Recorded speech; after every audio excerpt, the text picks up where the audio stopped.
जय Jagannath. Welcome to Odia विद्या केन्द्र। आज आम पढ़ा सप्तम श्रेणीर सामाजिक विज्ञान प्रथम अध्यायर आरावली पर्वत श्रेणी। जदि आम भारतर भौतिक मानचित्र को देखा ताहले थर मरुभूमिर पूर्वपटरे आरावली पर्वत रही एवं आरावली पृथ्वीर अति प्राचीन पर्वत श्रेणी मानक मध्यरु अन्यतम एवं यह आज को प्राय 250 नियुत वर्ष पूर्वे सृष्टि होता। यह पर्वतमालार अनेक गुड़िए गिरिशृंग एवं पर्वत श्रेणी रही एवं माउंट आबू हूँ यार उच्चतम गिरिशृंग। यार उच्चता प्राय 1700 मीटर रु अधिक। तेज अधिकांश पहाड़ गुड़िकर उच्चता से पर्वतमालार पहाड़ गुड़िकर उच्चता प्राय 300 मीटर रु 900 मीटर मध्य रही। माउंट आबू प्राय 4.5 घंटा जदि यात्रा करिबा ताहले आमे थर मरुभूमि अंतर्गत जोधपुर सहर में पहुँचबा। उभय स्थानर भौगोलिक परिस्थिति संपूर्ण अलग। अल्प दूरतार एभली संपूर्ण भौगोलिक परिवर्तन बेस कौतूहलप्रद। प्रथमे आमे पढ़ी नेबा तापर आमे मैप रेफर करिबा। आरावली पर्वतर एक दृश्य दि जाइए। पर्वतर ठीक अपर पार्श्वर थर मरुभूमि आरंभ होइछि एवं एई चित्रटी महाकाशर दृश्यमान होथिबा आरावलीर एक अंश। आमे जदि राजनैतिक मानचित्र को अनुध्यान करिबा ताहले आरावली पर्वतमाला केउ केउ राज्य दे जाइछि प्रथमे चिन्हट करिबा। आरावली पर्वतमाला हमर देइकि जाइछि तीनोटी राज्य। प्रथमटी हेउछि हरियाणा, द्वितीयटी हेउछि राजस्थान एवं तृतीयटी हेउछि गुजरात एवं गोटिए केन्द्र शासित अंचल दिल्ली। एठी रहिला हमर दिल्लीटी। प्रायतः एही अंचलटी रे आरावली पर्वत श्रेणी रहिछि। तीनोटी राज्य एवं गोटे केन्द्र शासित अंचल। पाठक जीवा आमे। आरावली पर्वतमाला उत्तर पश्चिम भारतर भूगोल एवं जलवायु गठन में गुरुत्वपूर्ण भूमिका ग्रहण करिछि। किपरि ना एक प्राकृतिक प्रतिबंधक बा बाउंड्री भाव में यह मुख्य भूमिका ग्रहण करिछि जहाँकि थर मरुभूमिर पूर्व दिग प्रसारण को प्रतिहत होइछि। पुणी आमे मैप को जीवा। आरावली पर्वतमाला जो भली भाव में तार उच्च उच्च गिरिशृंग मानक नहीं दंडायमान होगी रही। थर मरुभूमि पूर्व दिग को आसवा बोली आरावली पर्वत श्रेणी ताकू प्रतिबंधक साजिछि जहाद्वारा मरुभूमिटी पूर्व पट को आउ संप्रसारित हो पारि नाही। सेथिपई आरावली पर्वतमालार पूर्व पाखरे गोटे जलवायु अनुभव हम। आरावली पर्वतमालार पश्चिम पाखरे आउ एक जलवायु अनुभव हम। जीवा पुणी आमे विषय को। आरावली पर्वतमाला रे आमे जदि देखिबा आरावली पर्वतमाला रे विभिन्न प्रकार मार्बल, ग्रानाइट, दस्ता, तंबा भली खनिज पदार्थ रे सब समृद्ध। तेणु अनेक शताब्दी धरी यह खनि एवं विभिन्न निर्माण कार्यकलाप को प्रोत्साहित करि आसीछि। राजस्थान रो एक जवार नामक स्थान अछि। सेठारे गोटे दस्ता खनि अछि जोटा कि आज को प्राय 8 शताब्दी पूर्व। 8 शताब्दी माने होछि 800 वर्ष। शताब्दी माने होछि 100 वर्ष। अति सूक्ष्म प्रक्रिया रे एथिरु दस्ता निष्कासन करिबारे भारतीय माने पृथ्वी रे प्रथम बोली प्रमाण मिले। एठारे राजस्थान रे विभिन्न प्रकार सब दुर्ग रही। ऐतिहासिक दुर्ग सेमानक मध्यरे चित्तौड़गढ़, कुंभलगढ़ एवं रणथंबोर ए सब ऐतिहासिक दुर्ग एही अंचल अवस्थित। एठी चित्र रे मध्य दिया जाइछि आरावली पर्वत द्वारा परिवेष्टित कुंभलगढ़ दुर्ग पर्वतर अवस्थित एवं एही दुर्ग शत्रु प्रति एक उत्कृष्ट प्रतिरोध प्रमाणित होइथिला। राज्य को आक्रमण करिबा पूर्वरु सेमानकु एही दुर्ग को प्रथमे सामना करिबा को पड़िथिला। तापरे आसिला उपद्वीपीय मालभूमि। मालभूमि कौन? मालभूमि होछि एक भूमि रूप जी कि निकटवर्ती भूमि ठारू उच्चरे थाए एवं एहार पृष्ठ कम बा अधिक समतल थाए। जदि एटा हैला एक समतल भूमि ताहले टिके उच्च को एमिति एलिवेटेड हेकि जीव एवं से ऊपर थिबा अधिक बा कम समतल विशिष्ट एक पृष्ठ को कहा जाए मालभूमि एवं एहार किछि पार्श्व ढालू मध्य होइथाए। भारत रे हमर अनेक मालभूमि रहिछि। आम देशर और दक्षिण भाग में त्रिकोणीय उपद्वीपीय मालभूमि होछि सबुठारु गुरुत्वपूर्ण। प्रथमे देखिबा उपद्वीप कहिले कौन बुझाया। उपद्वीप कहिले एक भूमि रूप जार 3 पार्श्वर जल भाग घेरिकी रही थांती एवं गोटे पार्श्व स्थल भाग द्वारा परिवेष्टित हो रही थाए ताहाकु कहा जाए उपद्वीप। भारत आमे जानिचंदी गोटे भाग उपरिस्थ भागटी से स्थल भाग द्वारा परिवेष्टित एवं अन्य 3 भाग से जल द्वारा परिवेष्टित। सेथिपई भारत को कहा जाए उपद्वीप। ଏହା ହେଉଛି ବହୁ ପୁରାତନ ଭୂମିରୂପ ଯାହାର ତିନି ପାର୍ଶ୍ୱରେ ଆମର ରହିଛି ଆରବ ସାଗର, ଭାରତ ମହାସାଗର ରହିଲା ଦକ୍ଷିଣ ପାର୍ଶ୍ୱରେ ଏବଂ ପୂର୍ବ ପାର୍ଶ୍ୱରେ ରହିଲା ବଙ୍ଗୋପସାଗର। ଏହି ମାଳଭୂମିର ଦୁଇ ପାର୍ଶ୍ୱ ପଶ୍ଚିମ ଘାଟ ଏବଂ ପୂର୍ବ ଘାଟ ପର୍ବତମାଳା ଦ୍ୱାରା ଆବଦ୍ଧ। ପଶ୍ଚିମ ଘାଟ ପର୍ବତମାଳା ପଶ୍ଚିମ ଉପକୂଳଠାରୁ ଉଚ୍ଚରେ ପ୍ରାଚୀର ପରି ଦଣ୍ଡାୟମାନ। ବର୍ଷା ଋତୁରେ ଅନେକ ସୁନ୍ଦର ଜଳପ୍ରପାତମାନ ଏହି ତୀଖ ପାର୍ଶ୍ୱରୁ ଦୃଶ୍ୟମାନ ହୋଇଥାଏ। ବର୍ତ୍ତମାନ ଆମେ ଯିବା ମାନଚିତ୍ରକୁ। ମାନଚିତ୍ରରେ ଯଦି ଦେଖିବା, ଏହା ହେଲା ଆମର ପଶ୍ଚିମ ଉପକୂଳ ଆରବ ସାଗର, ଏହା ହେଲା ପଶ୍ଚିମ ଉପକୂଳ ବା ଆରବ ସାଗର, ଏହା ହେଲା ପୂର୍ବ ଉପକୂଳ ବା ବଙ୍ଗୋପସାଗର। ଏଇଠୁ ଆମର ହେଉଛି ପଶ୍ଚିମ ଘାଟ ପର୍ବତମାଳା ଏବଂ ଏପାଖ ହେଉଛି ଆମର ପୂର୍ବ ଘାଟ ପର୍ବତମାଳା ଏବଂ ଏହାର ମଧ୍ୟବର୍ତ୍ତୀ ଅଞ୍ଚଳ ହେଉଛି ଆମର ତ୍ରିକୋଣୀୟ ମାଳଭୂମି। ଯାହା ବି ମାନଚିତ୍ରରେ ଦର୍ଶାଯାଉଛି ସେଗୁଡାକୁ ମନେ ରଖିନବ। ଯେତେବେଳେ ବି ପ୍ରଶ୍ନ ପଚାରିବ ଏଇଟା ତମର କାମରେ ଆସିବ।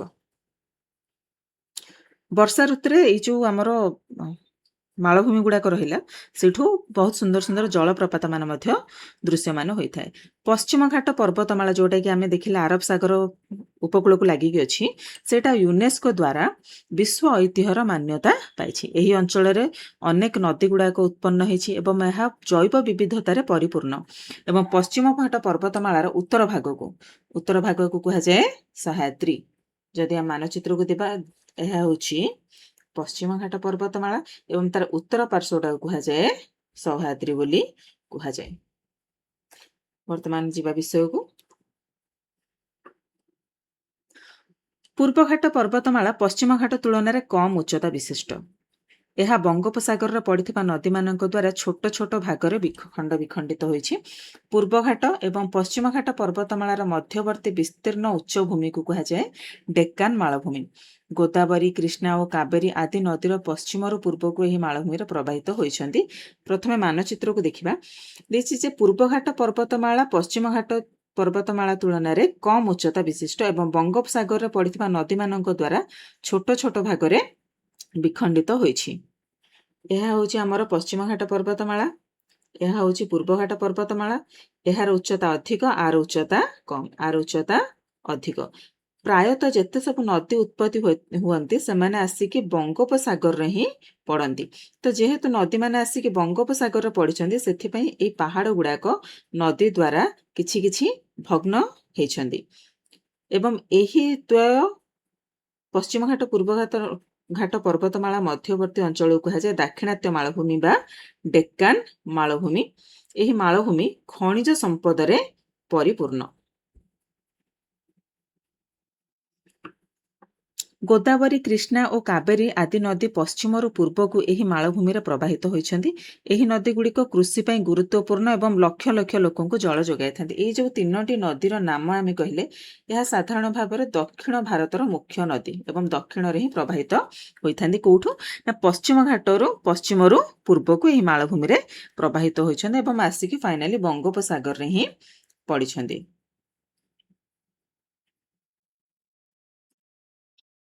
ଏକ ଚିତ୍ର ଦେଇଛି। ଅନେକ ଆଦିବାସୀ ସମ୍ପ୍ରଦାୟର ବାସସ୍ଥାନ ଓଡ଼ିଶାର ଘନ ଜଙ୍ଗଲ।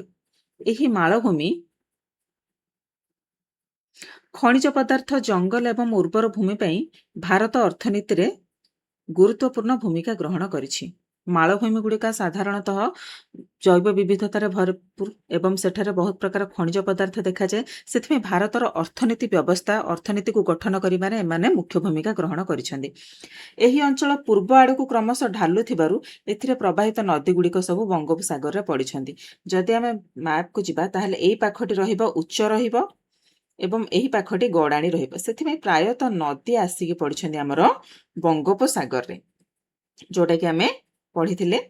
ବର୍ତ୍ତମାନ ଯିବା ଆମେ ବିଷୟକୁ।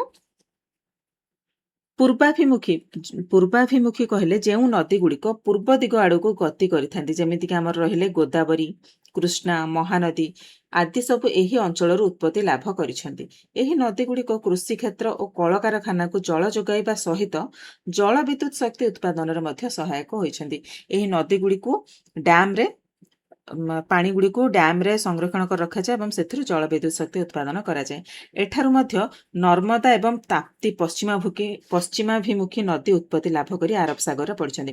ଏଇ ଜିନିଷଟି ମନେ ରଖିବା ବିଷୟ ହେଉଛି ପୂର୍ବାଭିମୁଖୀ ନଦୀ ହେଉଛନ୍ତି ଗୋଦାବରୀ, କୃଷ୍ଣା, ମହାନଦୀ, ଏସବୁ ବଡ଼ ବଡ଼ ନଦୀ ଯେଉଁଗୁଡ଼ାକ ଆସିକି ଫଲ୍ ହେଇଛନ୍ତି ବଙ୍ଗୋପସାଗରରେ।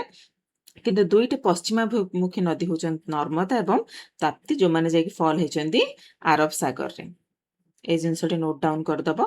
ଏହି ମାଳଭୂମିର ଘଞ୍ଚ ଜଙ୍ଗଲ ଆଦିବାସୀ ସମ୍ପ୍ରଦାୟ ଯଥା ସାନ୍ତାଳ, ଗୋଣ୍ଡ, ବୈଗା, ଭିଲି ଏବଂ କୋର୍କୁ ଜନଜାତିମାନଙ୍କ ବାସସ୍ଥଳୀ।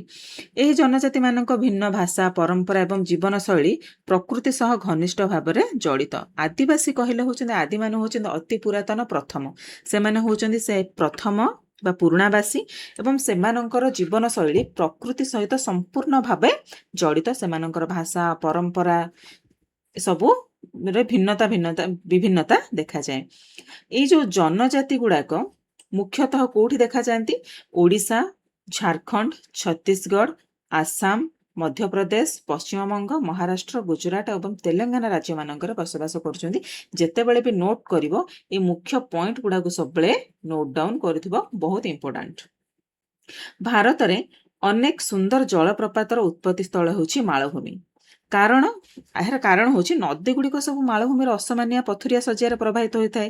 ଆଉ ଏହି ଜଳପ୍ରପାତ ଗୁଡ଼ିକ କେବଳ ପର୍ଯ୍ୟଟକମାନଙ୍କୁ ଆକର୍ଷିତ କରିନଥାନ୍ତି, ବରଂ ଜଳବିଦ୍ୟୁତ ଶକ୍ତି ଉତ୍ପାଦନ ଏବଂ ଜଳସେଚନ ପାଇଁ ମଧ୍ୟ ଜଳ ଯୋଗାଇଥାନ୍ତି। ଏଠାରେ ଏକ ଚିତ୍ରରେ କେରଳର ମୁନ୍ନାର ବୋଲି ଗୋଟେ ଜାଗା ଅଛି, ସେଠାକାର ପେରିୟାର କେନାଲରେ ଥିବା ପାୱାର ହାଉସ୍ ଜଳପ୍ରପାତ ଖୁବ୍ ସୁନ୍ଦର ଦେଖାଯାଉଛି। ଏଇଟା ହେଉଛି ଆମେ ଆଗରୁ ପଢ଼ିଥିଲେ ପଶ୍ଚିମଘାଟ ପର୍ବତମାଳା ହେଉଛି ଜୈବ ବିବିଧତାରେ ଭରପୁର। ସେଠାରେ କିଛି ୟୁନିକ୍ ପଶୁ, ସରୀସୃପ, ପକ୍ଷୀ ଏସବୁ ଦେଖାଯାଆନ୍ତି। ଏଇଠି ଗୋଟେ ଚିତ୍ର ହେଉଛି ପଶ୍ଚିମଘାଟରେ ଥିବା ସିଂହ ଲାଞ୍ଜ ବିଶିଷ୍ଟ ମାଙ୍କଡ଼ ଏବଂ ଏହି ଚିତ୍ରଟି ହେଉଛି ଅହିରାଜ ସର୍ପ, ଯେଉଁଟାକି ମୁଖ୍ୟତଃ ପଶ୍ଚିମଘାଟ ପର୍ବତମାଳାରେ ଦେଖାଯାଏ। ଏହି ଚିତ୍ରଟିରେ ଏକ କୀଟଭକ୍ଷୀ ଉଦ୍ଭିଦ ଦେଖାଯାଇଛି। ଏହା କୀଟପତଙ୍ଗମାନଙ୍କୁ ଖାଇନିଏ। ତାର ଅଠାଳିଆ ଫାଶରେ ଛୋଟ ଛୋଟ କୀଟପତଙ୍ଗକୁ ସେ ଧରିଥାଏ ଏବଂ ହଜମ କରିଥାଏ, ଯେଉଁଟାକି ଆମେ ବିଜ୍ଞାନରେ ପିକ୍ଚର ପ୍ଲାଣ୍ଟ ବୋଲି ଗୋଟେ ପ୍ଲାଣ୍ଟ ଅଛି, ଏଇଟା ହେଉଛି ସେଇ କୀଟଭକ୍ଷୀ ପ୍ଲାଣ୍ଟଟି। ଏବଂ ଏହି ଚିତ୍ରଟି ହେଉଛି ମାଳଭୂମିସ୍ଥ ଏକ କୋଇଲା ଖଣି। ମାଳଭୂମି ହେଉଛି ଖଣିଜ ପଦାର୍ଥର ଗନ୍ତାଘର। ବିଶେଷ କରି ବିଦ୍ୟୁତ ଉତ୍ପାଦନରେ କୋଇଲାର ଭୂମିକା ରହିଛି। କୋଇଲା ହେଉଛି ଏକ ଜୀବାଶ୍ମ ଇନ୍ଧନ ଏବଂ ଏହାର ବ୍ୟବହାର ବିଶ୍ୱ ଉଷ୍ମତା ବୃଦ୍ଧିରେ ସହାୟକ ହୁଏ। ବିଶ୍ୱ ଉଷ୍ମତାର ଅର୍ଥ ହେଉଛି ଗ୍ଲୋବାଲ ୱାର୍ମିଂ। ଜୀବାଶ୍ମ ଇନ୍ଧନ କହିଲେ କ'ଣ ବୁଝିବା ନା, କୌଣସି ପ୍ରାକୃତିକ ବିପର୍ଯ୍ୟୟ ଯୋଗୁଁ ଯେତେବେଳେ ବିଭିନ୍ନ ପ୍ରକାର ଉଦ୍ଭିଦ ଗୁଡ଼ାକ ଚାପ ଏବଂ ତାପ ପାଇକି ପଥର ମଝିରେ ରହିକି ଲକ୍ଷ ଲକ୍ଷ ନିୟୁତ ବର୍ଷ ଧରିକି ସେମାନେ ସବୁ ଇନ୍ଧନରେ ପରିଣତ ହେଇଯାଆନ୍ତି, ସେଗୁଡ଼ାକୁ କୁହାଯାଏ ଜୀବାଶ୍ମ ଇନ୍ଧନ। ଏହି ଚିତ୍ରରେ ଦିଆଯାଇଛି ମୁମ୍ବାଇ ଏବଂ ପଶ୍ଚିମ ଉପକୂଳରେ ଥିବା ଭାରତର ଏହା ହେଉଛି ମୁମ୍ବାଇର ଚିତ୍ର। ମୁମ୍ବାଇ ହେଉଛି ଯଦି ଦିଲ୍ଲୀ ହେଉଛି ଆମର ଭାରତର ରାଜଧାନୀ, ତାହେଲେ ମୁମ୍ବାଇକୁ କୁହାଯାଏ ଅର୍ଥନୈତିକ ରାଜଧାନୀ। ତାପରେ ଦିଆଯାଇଛି ଭାରତର ଅଦ୍ଭୁତ ତଟରେଖା। ତଟରେଖା ମାନେ ଆମେ ସବୁବେଳେ ଉପକୂଳବର୍ତ୍ତୀ ଅଞ୍ଚଳକୁ ପଳେଇବା। ଏପଟେ ଯିବା ଆରବ ସାଗର ପଶ୍ଚିମ ପଟେ, ଏପଟେ ଯିବା ବଙ୍ଗୋପସାଗର ଏବଂ ଆମର ଦକ୍ଷିଣ ଭାଗରେ ଅଛି ଭାରତ ମହାସାଗର। ଭାରତର ଉପକୂଳ ହେଉଛି ସୁନ୍ଦର ବେଳାଭୂମି, ପଥୁରିଆ ଚଟାଣ ଏବଂ ସବୁଜ ଜଙ୍ଗଲରେ ପରିପୂର୍ଣ୍ଣ। କେତେକ ବେଳାଭୂମିରେ ସ୍ୱର୍ଣ୍ଣବାଲି ଥାଏ, ଆଉ କେତେକ ବେଳାଭୂମିରେ କଳା ପଥର ଭରି ରହିଥାଏ। କେତେକ ଦ୍ୱୀପରେ ସବୁ ପ୍ରବାଳ ପ୍ରାଚୀର ରହିଥାଏ, ତ ଅନ୍ୟ ଦ୍ୱୀପମାନଙ୍କରେ ଘନ ଜଙ୍ଗଲ ମଧ୍ୟ ରହିଛି। ଭାରତର ଉପକୂଳ ଅତୁଳନୀୟ ଏବଂ ଏହାର ତଟରେଖା ପ୍ରାୟତଃ 7500 କିଲୋମିଟରରୁ ଅଧିକ ଦୀର୍ଘ। ଏବଂ ଏହି ଯେଉଁ ତଟରେଖାଟି ଆମେ କହିଲେ, ଏହା କେଉଁଠୁ କଭର କରୁଛି? ଗୁଜରାଟର ଏଠାରୁ ଯଦି ଆମେ ଏଇଠୁ ଆମର ଆରବ ସାଗର ତଟରେଖା ରହିଲା, ଏପରି ଯଦି ଯିବା ଭାରତ ମହାସାଗର, ବଙ୍ଗୋପସାଗର ବ୍ୟାପିଛି ଆମର ୱେଷ୍ଟ ବେଙ୍ଗଲ ବା ପଶ୍ଚିମବଙ୍ଗ ପର୍ଯ୍ୟନ୍ତ। ତ ଏଇ ଯେଉଁ ତଟରେଖାର ଦୈର୍ଘ୍ୟ ହେଉଛି ପ୍ରାୟତଃ 7500 କିଲୋମିଟରରୁ ମଧ୍ୟ ଅଧିକ ଦୀର୍ଘ। ଏଠାରେ ଏକ ଟର୍ମ ଦେଇଛି ପ୍ରବଳ ପ୍ରାଚୀର ବା କୋରାଲ ରିଫ୍। କୋରାଲ ରିଫ୍ କଣ ନା ସମୁଦ୍ରରେ ଥିବା ଛୋଟ ଛୋଟ ଜୀବ ଯେତେ ସବୁ ପ୍ରବାଳ ଅଛନ୍ତି ସେମାନଙ୍କ ଦ୍ୱାରା ଗଠିତ ଏକ ପଥର ସଦୃଶ୍ୟ, ବଡ଼ ପଥର ସଦୃଶ୍ୟ ଗଠନ କରିଥିବେ ଏମାନେ, ଏବଂ ଏହା ସମୁଦ୍ର ଜୀବଜନ୍ତୁଙ୍କ ପାଇଁ ଗୋଟେ ଘର ଭଳି କାମ କରେ। ସେଇଟାକୁ କୁହାଯାଏ କୋରାଲ ରିଫ୍ ବା ପ୍ରବାଳ ପ୍ରାଚୀର, ଯୋଉଗୁଡାକ କି ପ୍ରବାଳ ମାନଙ୍କ ଦ୍ୱାରା ସୃଷ୍ଟି ହେଇଥିବ। ଭାରତର ପଶ୍ଚିମ ଉପକୂଳ, ପ୍ରଥମେ ଦେଖିବା ଆମେ ପଶ୍ଚିମ ଉପକୂଳ। ଭାରତର ପଶ୍ଚିମ ଉପକୂଳ ଗୁଜରାଟରୁ ଆରମ୍ଭ ହୋଇ ମହାରାଷ୍ଟ୍ର, ଗୋଆ ଏବଂ କର୍ଣ୍ଣାଟକ ଦେଇ କେରଳ ପର୍ଯ୍ୟନ୍ତ ବିସ୍ତୃତ। ଏହି ଅଞ୍ଚଳରେ ପ୍ରବାହିତ ଅଧିକାଂଶ ନଦୀ ପଶ୍ଚିମ ଘାଟରୁ ଉତ୍ପତ୍ତି ଲାଭ କରି ଦ୍ରୁତ ଗତିରେ ପ୍ରବାହିତ ହୋଇ ଗଭୀର ମୁହାଣମାନ ସୃଷ୍ଟି କରିଛନ୍ତି। ଏହି ଉପକୂଳ କ୍ଷୁଦ୍ର କ୍ଷୁଦ୍ର ନଦୀମାନଙ୍କ ଦ୍ୱାରା ଆନିତ ପଟୁମାଟି ଦ୍ୱାରା ଗଠିତ। ଏଠାରେ ଦୃଷ୍ଟିଗୋଚର ହେଉଥିବା ଖାତ, କ୍ଷୁଦ୍ର ଜଳଧାରା ଏବଂ ମୁହାଣମାନଙ୍କ ମଧ୍ୟରେ ନର୍ମଦା ଓ ତାପ୍ତି ନଦୀର ମୁହାଣ ହେଉଛି ସବୁଠାରୁ ବଡ଼। ପଶ୍ଚିମ ଉପକୂଳରେ ଅନେକ ପ୍ରସିଦ୍ଧ ଏବଂ ବନ୍ଦର ଓ ସହର ରହିଛି, ସେଗୁଡ଼ିକ ଶହ ଶହ ବର୍ଷ ଧରି ଅର୍ଥନୈତିକ କାର୍ଯ୍ୟକଳାପର କେନ୍ଦ୍ରସ୍ଥଳ ହୋଇଆସିଛି। ତ ଆମେ ମାନଚିତ୍ରକୁ ଯାଇ ଦେଖିନେବା। ଭାରତର ପଶ୍ଚିମ ଉପକୂଳର ଆରମ୍ଭ ଏବଂ ଶେଷ କୋଉଠି ହେଇଛି? ଆରମ୍ଭ ହେଇଛି ଆମର ଗୁଜୁରାଟ ଠାରୁ, ତାପରେ ଆସିଛି ମହାରାଷ୍ଟ୍ର, ଗୋଆ, କର୍ଣ୍ଣାଟକ ଦେଇ ଆସିଛି କେରଳ ପର୍ଯ୍ୟନ୍ତ। ଏବଂ ଏଠାରୁ ପଶ୍ଚିମ ଘାଟ ପର୍ବତମାଳା ଏଠି ଅଛି, ତ ପଶ୍ଚିମ ଘାଟ ପର୍ବତମାଳାରୁ ନଦୀ ଗୁଡାକ ଉତ୍ପନ୍ନ ହେଇକି ବହୁତ ସ୍ପିଡରେ ଯାଇକି ଏମାନେ ପଡିଛନ୍ତି ଆରବ ସାଗରରେ ପଡିଛନ୍ତି, ଏବଂ ଏଠି ସେମାନେ ବହୁତ ସାରା ଏସ୍ଚୁଆରିଜ ସବୁ ସୃଷ୍ଟି କରିଛନ୍ତି। ଏସ୍ଚୁଆରିଜ କହିଲେ ହଉଛି ଗଭୀର ମୁହାଣ, ଏବଂ ଏଠାରେ ସବୁ ପଟୁମାଟି ସେମାନେ ଆଣିକି ଜମା କରିଥାନ୍ତି। ତା ଛଡା ଏଠାରେ ଯୋଉ ଆମର ଦିଟା ନଦୀ ରହିଲେ, ଯୋଉ ଦିଟା ହଉଛି ନର୍ମଦା ଆଉ ତାପ୍ତି, ଏମାନଙ୍କର ମୁହାଣ ହେଉଛି ସବୁଠାରୁ ବଡ଼, ଏବଂ ଶହ ଶହ ବର୍ଷ ଧରିକି ଏଠାରେ ଅର୍ଥନୈତିକ କାର୍ଯ୍ୟକଳାପ ଅର୍ଥ ଜାହାଜ ଯିବା ଆସିବା ଆମର ଚାଲି ରହିଛି। ମହାକାଶରୁ ଦୃଶ୍ୟମାନ ହେଉଥିବା ପଶ୍ଚିମ ଉପକୂଳର ଏକ ଦୃଶ୍ୟ ଦେଖିପାରୁଥିବା କେତେ ବଡ଼। ପଶ୍ଚିମ ଘାଟ ପର୍ବତ ଗୁଡ଼ିକ ଆରବ ସାଗରର ବହୁତ ନିକଟତର, ଯୋଉଟାକି ଆମେ ଦେଖିପାରୁଛନ୍ତି। ତାପରେ ଆସିବା ପୂର୍ବ ଉପକୂଳ। ପୂର୍ବ ଉପକୂଳ କହିଲେ ଆମର ପୂର୍ବ ଘାଟ ଏବଂ ବଙ୍ଗୋପସାଗର ମଧ୍ୟରେ ପୂର୍ବ ଉପକୂଳ ଅବସ୍ଥିତ। ଏହା ଗାଙ୍ଗେୟ ତ୍ରିକୋଣଭୂମି ଠାରୁ କନ୍ୟାକୁମାରୀ ପର୍ଯ୍ୟନ୍ତ ବିସ୍ତୃତ। ଏଥିରେ ଅଛି ଆମର ମହାନଦୀ, ଗୋଦାବରୀ, କୃଷ୍ଣା, କାବେରୀ, ଯୋଉମାନେ କି ଥିଲେ ଆମର ସବୁ ପୂର୍ବାଭିମୁଖୀ ନଦୀ ଗୁଡାକ, ସେମାନଙ୍କ ଦ୍ୱାରା ସବୁ ବିସ୍ତୀର୍ଣ୍ଣ ସମତଳ ଭୂମି ଆଉ ତ୍ରିକୋଣ ଭୂମି ସୃଷ୍ଟି ହେଇଛି। ମ୍ୟାପକୁ ଯଦି ଯିବା ତାହେଲେ ଏଇଟା ହେଲା ଆମର ପୂର୍ବଘାଟ ପର୍ବତମାଳା। ପୂର୍ବଘାଟ ପର୍ବତମାଳା ଏବଂ ବଙ୍ଗୋପସାଗର ଏଇ ମଝିରେ ଆମର ରହିଲା ପୂର୍ବ ଉପକୂଳ। ଏଇଠି ହେଉଛି ଆମର ପୂର୍ବ ଉପକୂଳବର୍ତ୍ତୀ ଅଞ୍ଚଳ, ଏବଂ ଯେତେ ସବୁ ନଦୀ ଗୁଡାକ ଅଛନ୍ତି ସେ ପୂର୍ବାଭିମୁଖୀ ନଦୀ ଗୁଡାକ କୃଷ୍ଣା, କାବେରୀ, ଗୋଦାବରୀ, ମହାନଦୀ ସବୁ ବଡ଼ ବଡ଼ ନଦୀ ଆସିକି ଆମର ପଡିଛନ୍ତି। ଗଙ୍ଗା ନଦୀ ଆମର ବଙ୍ଗୋପସାଗରରେ ପଡିଛନ୍ତି, ଏବଂ ଯେତେବେଳେ ବି ସେମାନେ ପଡିଛନ୍ତି ସମୁଦ୍ରରେ ତା ପୂର୍ବରୁ ସେମାନେ ବୃହତ ତ୍ରିକୋଣ ଭୂମି ମାନ ସବୁ ସୃଷ୍ଟି କରିଛନ୍ତି, ସମତଳ ଅଞ୍ଚଳ ମାନେ ସୃଷ୍ଟି କରିଛନ୍ତି, ଯୋଉଗୁଡାକ କି ହଉଛି ଅତ୍ୟନ୍ତ ଉର୍ବର। ଆଚ୍ଛା, ତ୍ରିକୋଣ ଭୂମି କହିଲେ କଣ? ସପୋଜ ଗୋଟେ ନଦୀଟା ଆସୁଛି, ଏଇଠି ଅଛି ସମୁଦ୍ର, ସିଏ ସମୁଦ୍ରରେ ମିଶିବା ପୂର୍ବରୁ ତାର ଗତିଟା ଟିକେ ସ୍ଲୋ ହେଇଯାଏ, ତାର ସ୍ପିଡ କମିଯାଏ, ଏବଂ ସିଏ ତ୍ରିକୋଣ ଭୂମି ଆଉ ଟିକେ ଓସାରିଆ ହେଇକି ସେ ସମୁଦ୍ର ସହିତ ମିଶେ। ସମୁଦ୍ର ସହିତ ଯେତେବେଳେ ମିଶେ ତାର ସ୍ପିଡଟା କମିଯାଏ, ଯାହାଦ୍ୱାରା କି ସେ ପଟୁ ଯୋଉ ମାଟି ଆଣିଥିବ ସେହି ସବୁ ଅଞ୍ଚଳରେ ଜମା କରିଦବ, ଏବଂ ଏଠାରେ ଏକ ସୁନ୍ଦର ତ୍ରିକୋଣ ଭୂମି ସୃଷ୍ଟି ହେଇଯାଏ। ଏବଂ ଏହି ତ୍ରିକୋଣ ଭୂମି ଯୋଗୁଁ ଆମର ଏଗ୍ରିକଲଚର ବା କୃଷି କାର୍ଯ୍ୟ ଭଲ ହୋଇଥାଏ। ଯିବା ବିଷୟକୁ, ଚିଲିକା ଏବଂ ପୁଲିକାଟ ଦୁଇଟି ଉପହ୍ରଦ। ଆଚ୍ଛା, ଉପହ୍ରଦର ଅର୍ଥ ହେଉଛି ପ୍ରାକୃତିକ ବନ୍ଧ ଦ୍ୱାରା ସମୁଦ୍ର ଠାରୁ ଅଲଗା ବୃହତ ଜଳରାଶିକୁ କୁହାଯାଏ ଉପହ୍ରଦ ବା ଲାଗୁନ। ଚିଲିକା ରହିଛି ଆମର ଏକ ହ୍ରଦ, ଯୋଉଟା କି ବଙ୍ଗୋପସାଗର ଠାରୁ ନିଜେ ପ୍ରାକୃତିକ ରୂପରେ ଅଲଗା ହେଇକି ସେ ସୃଷ୍ଟି ହେଇଛି। ଚିଲିକା ଏବଂ ପୁଲିକଟକୁ ହ୍ରଦ କୁହାଯାଉଥିଲେ ହେଁ ପ୍ରକୃତରେ ଏଗୁଡ଼ିକ ଲାଗୁନ ବା ଉପହ୍ରଦ ହେଇଥାନ୍ତି। ଉପଗ୍ରହରୁ ଉତ୍ତୋଳିତ ଭାରତର ପୂର୍ବ ଉପକୂଳର କିଛି ଦୃଶ୍ୟ ଦିଆଯାଇଛି। ନଦୀ ବୃହତ ଜଳଭାଗ ଯଥା ସାଗର ଓ ହ୍ରଦ ଅନ୍ୟ ନଦୀରେ ମିଶିଥାଏ, ଯାହାକୁ ନଦୀର ମୁହାଣ କୁହାଯାଏ। ଏହି ମୁହାଣରେ ସଞ୍ଚୟଜାତ ପଦାର୍ଥ ଦ୍ୱାରା ନିର୍ମିତ ଭୂମିରୂପକୁ ତ୍ରିକୋଣ ଭୂମି କୁହାଯାଏ। ଏବେ ଟିକେ ଆଗରୁ ମୁଁ ଯୋଉଟାକି ତମମାନଙ୍କୁ ଦେଖାଉଥିଲି, ଏହି ସଞ୍ଚୟଜାତ ଭୂମି କାଳକ୍ରମେ ଏକ ତ୍ରିକୋଣାକାର ବା ପଙ୍ଖାକୃତି ଆକାର ଧାରଣ କରେ। ଗୋଦାବରୀ କୃଷ୍ଣା କାବେରୀ ଓ ମହାନଦୀ ଦ୍ୱାରା ସୃଷ୍ଟ ଉର୍ବର ତ୍ରିକୋଣ ଭୂମି ଏହି ଅଞ୍ଚଳରେ କୃଷି ପାଇଁ ଅତ୍ୟନ୍ତ ଉପଯୋଗୀ। ତାପରେ ଦେଖିବା ଆମେ ଭାରତୀୟ ଦ୍ୱୀପପୁଞ୍ଜ। ଯେତେବେଳେ ବି ଆମେ ଭାରତର ମାନଚିତ୍ର ପଢୁଛନ୍ତି ବା ଆମେ ସେମାନଙ୍କର ରାଜ୍ୟ ରାଜଧାନୀ କେନ୍ଦ୍ରଶାସିତ ଅଞ୍ଚଳ କହୁଛନ୍ତି, ସବୁବେଳେ ଆମେ ଦ୍ୱୀପପୁଞ୍ଜଟିକୁ ଭୁଲି ଯାଉ। ଭାରତୀୟ ଦ୍ୱୀପପୁଞ୍ଜ କହିଲେ ଭାରତ ମହାସାଗର, ଆରବ ସାଗର, ବଙ୍ଗୋପସାଗର ବିସ୍ତାରିତ ଦ୍ୱୀପପୁଞ୍ଜକୁ ବୁଝାଏ। ଭାରତର 2ଟି ପ୍ରମୁଖ ଦ୍ୱୀପପୁଞ୍ଜ ରହିଛି ଯାହାକି ଭାରତର ଅଂଶବିଶେଷ ଅଟେ। ସେଗୁଡ଼ିକ ହେଲେ ଆରବ ସାଗର ରହିଛି ଆମର ଲାକ୍ଷା ଦ୍ୱୀପପୁଞ୍ଜ ଏବଂ ବଙ୍ଗୋପସାଗର ରହିଛି ଆଣ୍ଡାମାନ ଓ ନିକୋବାର ଦ୍ୱୀପପୁଞ୍ଜ। ଏହି ଦ୍ୱୀପପୁଞ୍ଜରେ ବିବିଧ ବନ୍ୟପ୍ରାଣୀ, ସୁନ୍ଦର ବେଳାଭୂମି, ପ୍ରବାଳ ପାହାଡ଼ ଏବଂ ଆଗ୍ନେୟଗିରି ମଧ୍ୟ ରହିଛି। 10,000 ବର୍ଷ ପୂର୍ବେ ଅନେକ ପ୍ରାଚୀନ ଜନଜାତି ଏହି ଦ୍ୱୀପପୁଞ୍ଜରେ ବସବାସ କରୁଥିଲେ। ତ ଯଦି ଆମେ ମାନଚିତ୍ରକୁ ଯିବା, ଏଇଠି ରହିଲା ଆମର ଆରବ ସାଗର ଏବଂ ଏଇଠି ରହିଲା ବଙ୍ଗୋପସାଗର। ଏଇଠି ରହିଲା ଆମର ଆଣ୍ଡାମାନ ନିକୋବାର ଦ୍ୱୀପପୁଞ୍ଜ, ବଙ୍ଗୋପସାଗରରେ ଆରବ ସାଗର ରହିଲା ଲାକ୍ଷା ଦ୍ୱୀପପୁଞ୍ଜ। ଏହି ଦ୍ୱୀପପୁଞ୍ଜ ଗୁଡ଼ିକରେ ବିଭିନ୍ନ ପ୍ରକାର ଜୈବ ବିବିଧତା ମଧ୍ୟ ଦେଖାଯାଏ ଏବଂ ଆଜକୁ 10,000 ବର୍ଷ ପୂର୍ବେ ବିଭିନ୍ନ ପ୍ରକାର ଜନଜାତି ମଧ୍ୟ ଏଠାରେ ବାସ କରୁଥିଲେ। ଲାକ୍ଷା ଦ୍ୱୀପପୁଞ୍ଜ ହେଉଛି ଏକ ଦ୍ୱୀପପୁଞ୍ଜ ଯାହାକି କେରଳର ମାଲାବାର ଉପକୂଳ ନିକଟସ୍ଥ ଆରବ ସାଗରରେ ଅବସ୍ଥିତ, ଯୋଉଟାକି ଆମେ ଏବେ ମାନଚିତ୍ରରେ ଦେଖିଲେ।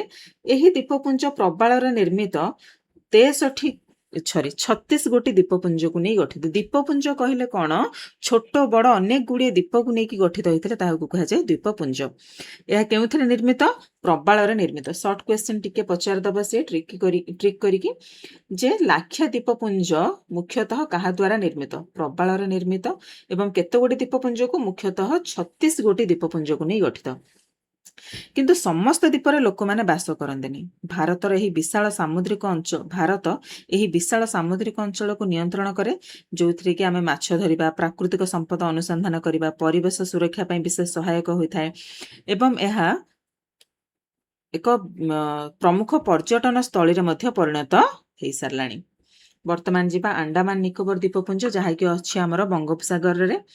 ଏହି ଦ୍ୱୀପପୁଞ୍ଜରେ 500ରୁ ଅଧିକ, ଲାକ୍ଷାଦ୍ୱୀପରେ ଥିଲା 36ଟି, କିନ୍ତୁ ଆଣ୍ଡାମାନ ନିକୋବର ଦ୍ୱୀପପୁଞ୍ଜ 500ରୁ ଅଧିକ ଛୋଟ ବଡ଼ ଦ୍ୱୀପମାନଙ୍କ ଦ୍ୱାରା ଗଠିତ।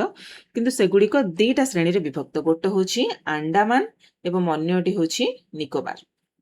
ସେମାନଙ୍କ ଅବସ୍ଥିତି ମଧ୍ୟ ଅତ୍ୟନ୍ତ ଗୁରୁତ୍ୱପୂର୍ଣ୍ଣ। ଏଠାରେ ଚିତ୍ରରେ ଦିଆଯାଇଛି ଲାକ୍ଷା ଦ୍ୱୀପପୁଞ୍ଜରେ ଥିବା ପ୍ରବାଳ ପ୍ରାଚୀର, ଦେଖିଲେ ପଥର ପରି ଲାଗୁଛି। ଆଣ୍ଡାମାନ ଦ୍ୱୀପପୁଞ୍ଜରେ ଥିବା ପ୍ରବାଳ, ଏଟା ହେଉଛି ଲାକ୍ଷା ଦ୍ୱୀପପୁଞ୍ଜରେ ଥିବା ପ୍ରବାଳ ପ୍ରାଚୀର, ଏଟା ହେଉଛି ଆଣ୍ଡାମାନ ଦ୍ୱୀପପୁଞ୍ଜରେ ଥିବା ପ୍ରବାଳ ପ୍ରାଚୀର। ଆଉ ଏଇ ତୃତୀୟ ଚିତ୍ରଟି ହେଉଛି ଆଣ୍ଡାମାନ ଦ୍ୱୀପପୁଞ୍ଜରେ ଥିବା ଭାରତୀୟ ନୌସେନା ର ଏକ ଭାସମାନ ଡକ୍ ବା ଗୋଟେ ଛୋଟ ବନ୍ଦର।